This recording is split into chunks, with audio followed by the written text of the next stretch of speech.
વિદ્યાર્થી મિત્રો, આજે આપણે સાર્થક સંખ્યાઓ અને સાર્થક અંકોની વાત કરવાના છે. રસાયણશાસ્ત્રની અંદર પણ આ ટોપિક આવશે, જેનું નામ છે અર્થસૂચક સંખ્યાઓ. જો કે આ બધું તમે જાણતા જ છો. જો ગણિતની અંદર તમામ સંખ્યાઓ ચોક્કસ હોય છે, એના બધા જ અંક ચોક્કસ છે, એટલે એમાં કોઈ અંક કાઢી નાખવાનો કે એવો સવાલ ઉદ્ભવતો નથી. જ્યારે ભૌતિક વિજ્ઞાન અને રસાયણ વિજ્ઞાનની અંદર જે સંખ્યાઓ આવે છે કોઈ ભૌતિક રાશિઓનું માપ દર્શાવે છે.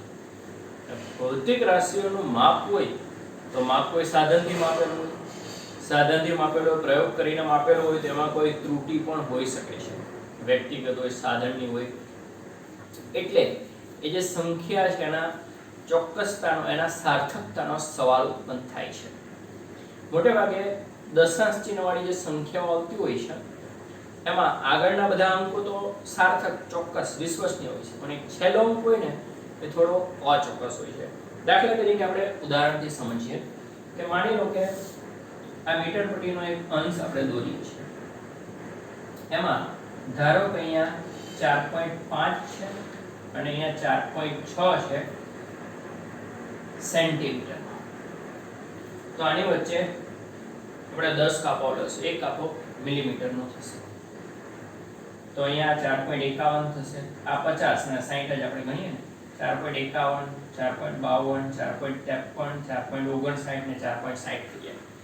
હવે કોઈ વસ્તુનું તમે માપ માપો છો ને માની લો કે આટલે આવ્યું, એટલે કે 4.52 ને 4.53 ની વચ્ચે આવ્યું. 4.52 4.53 ની વચ્ચે આવે છે. તો તમે શું કરશો? તમે અંદાજ લગાવશો કે ભાઈ 52 થી વધારે દૂર છે ને 53 ની નજીક છે, એટલે તમે 4.526 લખી દેશો. તેનો મતલબ એવો થયો કે આ ત્રણ અંક છે વિશ્વસનીય છે, આ ત્રણ વિશે તમે ચોક્કસ છો, પણ આ છેલ્લો અંક છે ને એ તમે આશરે લીધેલો છે. હા, એ 6 ને બદલે કદાચ 5 કે 7 પણ હોઈ શકે છે. તો આ ત્રણ અંક છે એ ચોક્કસ છે, વિશ્વસનીય છે, જ્યારે અચોક્કસ છે. તો આવી જે સંખ્યા છે ને સાર્થક સંખ્યા કહેવાય. તો સાર્થક અંકો કયા? તો આ પહેલા ત્રણ તો છે જ, સાથે સાથે આ 6 ને ગણવામાં આવે. હા, 6 ને બદલે અહીંયા 9 ની હોઈ શકે, કે 6 ને બદલે 1 ની હોય, 6 ની આસપાસનું થોડું હશે, એટલે આને પણ સાર્થક અંકમાં ધ્યાનમાં લેવામાં આવતું હોય છે. એટલે આવી સંખ્યા છે ને સાર્થક સંખ્યા છે, કે એમાં વિશ્વસનીય ચોક્કસ અંકો ઉપરાંત એક છેલ્લો અચોક્કસ અંક પણ છે, પણ એક જ અંક અચોક્કસ હોવો જોઈએ. આવી સંખ્યાઓ એટલે સાર્થક સંખ્યાઓ છે. હવે સાર્થક અંકો નક્કી કરવા માટેના નિયમ એમ પ્રશ્ન સ્વરૂપમાં પૂછી શકાય, એને લગતા એમસીક્યુ પણ આવી શકે છે. દાખલામાં એનો ઉપયોગ આવે. તો સાર્થક અંકો નક્કી કરવા માટેના નિયમો. પહેલો નિયમ શું કહે છે? બધા જ શૂન્યતર અંકો સાર્થક અંકો છે. એટલે શૂન્ય સિવાયના બધા જ અંકો છે ને સાર્થક અંકો ગણાય. દાખલા તરીકે આમાં કેટલા સાર્થક અંક છે? તો કે 1 2 3 અને 4. આમાં સાર્થક અંક 4 છે. તમને આવું કહેવામાં આવે 1 2 3 4 કેટલા સાર્થક અંક છે? 1 2 3 અને 4 સાર્થક અંક છે. પહેલો નિયમ, બધા જ શૂન્યતર અંકો સાર્થક અંકો છે. શૂન્ય સિવાયના બાકીના જેટલા બી આંકડાઓ આવતા હોય બધા સાર્થક અંકો ગણાશે. પહેલો નિયમ સો સિમ્પલ. બીજો, બે શૂન્યતર અંકોની વચ્ચેના શૂન્યાંકો સાર્થક અંકો છે. હવે સંખ્યા દશાંશ ચિહ્ન વાળી હોય કે ન હોય તો દશાંશ ચિહ્ન ગમે ત્યાં હોય, એની સાથે કોઈ લેવા દેવા નથી. મેઈન વસ્તુ શું છે? બે શૂન્યતર અંકોની વચ્ચેના શૂન્યાંકો સાર્થક અંકો છે. એટલે શૂન્ય સિવાયના બે આંકડાઓની વચ્ચે શૂન્ય આવતા હોય ને તો એને સાર્થક અંક ગણવા પડશે. દાખલા તરીકે આવો તો 101, તો આમાં સાર્થક અંક કેટલા ગણાશે? 3 ગણાશે. આવું આવતું હોય 23.045, તો આમાં સાર્થક અંક કેટલા ગણાશે? 1 2 3 4 ને 5 ગણાશે. એટલે પૂર્ણાંક સંખ્યા હોય, દશાંશ ચિહ્ન વાળી સંખ્યા હોય, દશાંશ ચિહ્ન વાળી હોય તો ગમે ત્યાં દશાંશ ચિહ્ન કેમ નથી આવતું? વચ્ચેના શૂન્યોને સાર્થક અંક ગણવામાં આવશે. બે શૂન્યતર અંકોની વચ્ચેના શૂન્યાંકો સાર્થક અંક ગણાશે. ત્રીજો નિયમ છે, જો સંખ્યા 1 કરતા નાની હોય, 1 કરતા નાની હોય એટલે 0 પોઈન્ટ લખાઈ ગયું. અરે પછી જવું, જો સંખ્યા 1 કરતા નાની હોય તો દશાંશ ચિહ્નની જમણી તરફ પરંતુ પ્રથમ શૂન્યતર અંકની ડાબી તરફના શૂન્યો સાર્થક અંક નથી. દાખલા તરીકે જો સંખ્યા 1 કરતા નાની હોય તો કે છે દશાંશ ચિહ્નની જમણી તરફના શૂન્યો, પરંતુ પ્રથમ શૂન્યતર ત્રણ અંકો જે શૂન્ય સિવાય એમાં પહેલો કયો છે 1 છે. 1 ની ડાબી તરફ અને દશાંશ ચિહ્નની જમણી તરફ અહીંયા જે 0 આવે ને એને સાર્થક અંક ગણવામાં આવતા નથી. જો સંખ્યા 1 કરતા નાની હોય તો દશાંશ ચિહ્નની જમણી તરફ, પરંતુ પ્રથમ શૂન્યતર અંકની ડાબી તરફના શૂન્યો સાર્થક અંક નથી. દાખલા તરીકે આવું હોય તો 0.00521 તો દશાંશ 1 કરતા નાની છે, દશાંશ ચિહ્નની જમણી તરફ ને પ્રથમ શૂન્ય તરફ 5 છે, એની ડાબી તરફના આ શૂન્યો સાર્થક અંક ગણવામાં આવતા નથી. આ યુનિટ બરાબર, એટલે આ એકઈ ગણાય. તો આમાં સાર્થક અંક 3 છે, આમાં 3 છે. આ ત્રીજો નિયમ. ચોથો નિયમ, દશાંશ ચિહ્ન સિવાયની સંખ્યા એટલે પૂર્ણાંક સંખ્યાની વાત કરે છે. દશાંશ ચિહ્ન સિવાયની સંખ્યામાં અંતિમ શૂન્યતર અંકની જમણી તરફના શૂન્યાંકો સાર્થક અંકો નથી. દાખલા તરીકે આવું લખેલું છે 134,0,0 મીટર. દશાંશ ચિહ્ન સિવાયની સંખ્યા છે, અંતિમ છેલ્લો શૂન્ય સિવાયનો અંક કયો છે 4 છે, પહેલો 1 છે, છેલ્લો 4 છે.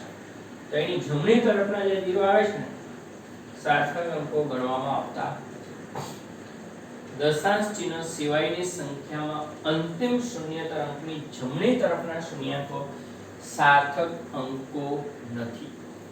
બરાબર, આ ચોથો નિયમ છે. પાંચમો અને છેલ્લો નિયમ છે દશાંશ ચિહ્ન વાળી સંખ્યા એટલે પોઈન્ટ મૂકી દીધો.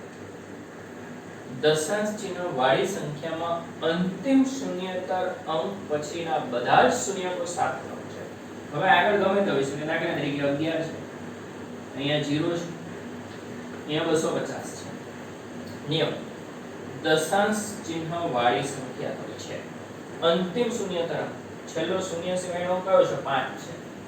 અંતિમ શૂન્યતર અંક પછીના બધા જ શૂન્ય, આના પછી જેટલા શૂન્ય આવતા હોય ને એ બધા સાર્થક અંકો છે, એટલે આ 0 ગણવામાં આવશે.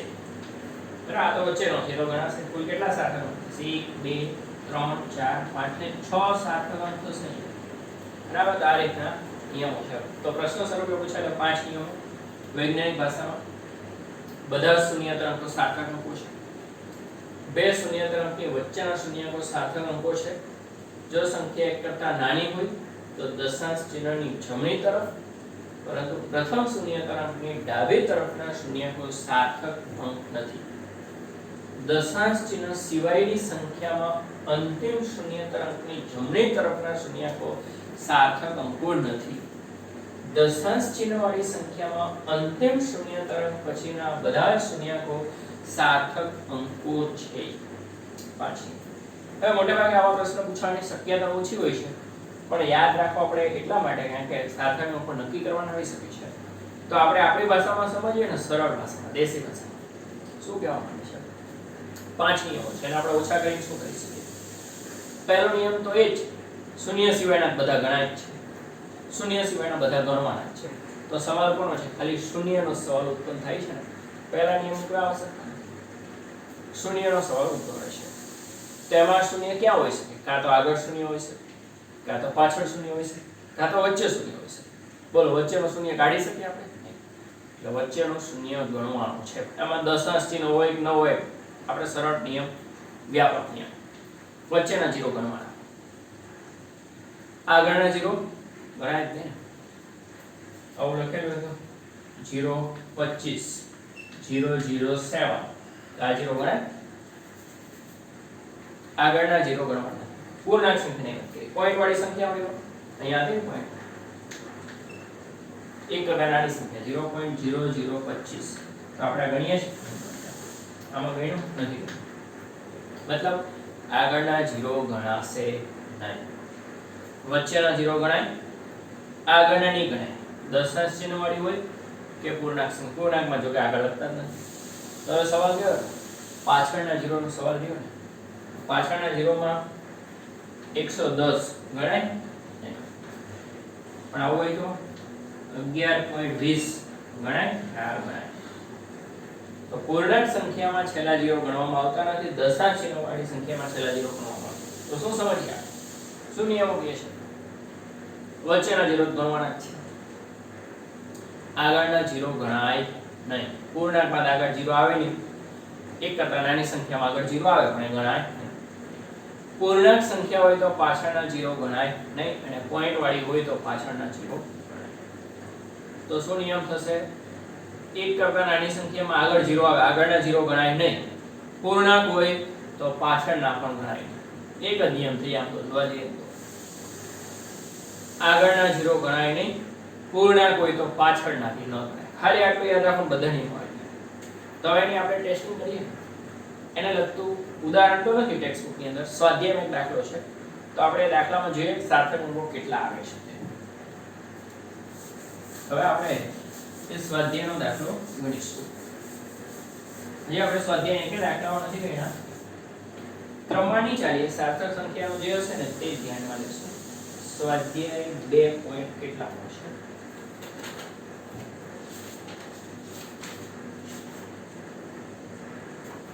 2.10 છે. સ્વાધ્યાય 2.10.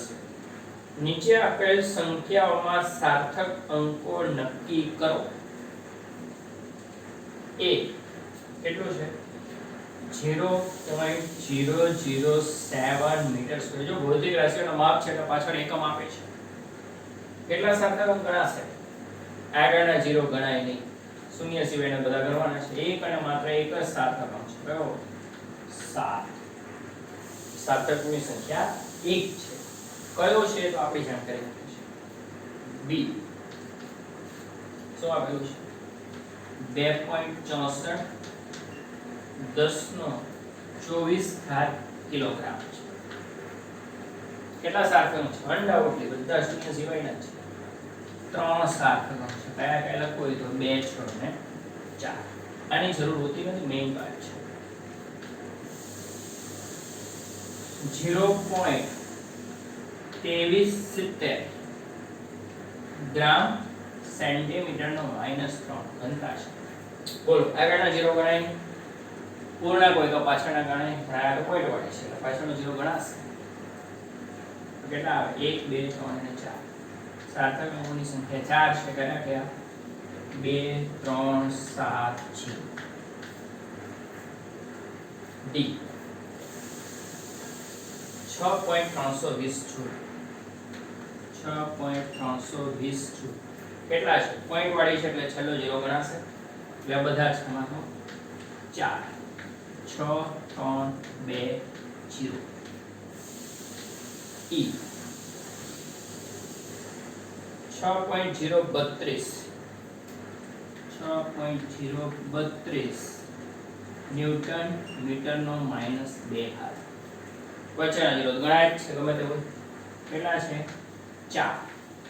6, 0, 3, 2. f 0.00 3 0 છે. પછી 6032 એકમ મીટર સ્ક્વેર એટલે ક્ષેત્રફળ આવે છે. આગળના 0 ગણાય નહીં, વચ્ચેના 0 ગણાય. Simple logic. કેટલા આવે? સાર્થક અંકો 4 છે. કયા કયા? 6, 0, 3 ને 2. બરાબર. તો સ્વાધ્યાયનો દાખલો થઈ ગયો 2.10. નીચે આપેલી સંખ્યાઓના સાર્થક અંકો જણાવો. નિયમ પ્રમાણે આગળના 0 ગણાતા નથી એટલે એક જ સાર્થક અંક છે માત્ર. આમાં શૂન્ય સિવાયના જ બધા છે એટલે 3 સાર્થક અંક છે. કદાચ 24 કાઢીને આપી દો. 24 2, 6, 4, 0, 0 પૂર્ણાંક થઈ જાય. પાછળના 0 ગણાતા નથી. આમાં પોઈન્ટ વાળી છે, દશાંશ ચિહ્ન વાળી છેલ્લો 0 ગણાશે, આગળનો ગણાતો નથી એટલે 4 થશે. આમાં પોઈન્ટ વાળું છે એટલે છેલ્લો 0 ગણાશે, બાકીના શૂન્ય સિવાયના જ છે. વચ્ચેના 0 તો ગણવાના જ છે. આમાં 4 છે. આગળના 0 ગણાતા નથી, વચ્ચેના 0 ગણાય એટલે આમાં પણ સાર્થક અંક 4 છે. તો આ રીતે સાર્થક અંકોની સંખ્યા નક્કી કરી શકાય છે. તો આ સ્વાધ્યાયનો 2.10 થયો. હવે આમાં થોડાક નિયમો પણ છે, થોડા કન્ફ્યુઝન પણ છે. હવે આપણે એની વાત કરીએ ને. દાખલા તરીકે તમને જવાબ આપેલો છે, તમારી પાસે છે 2.30 મીટર.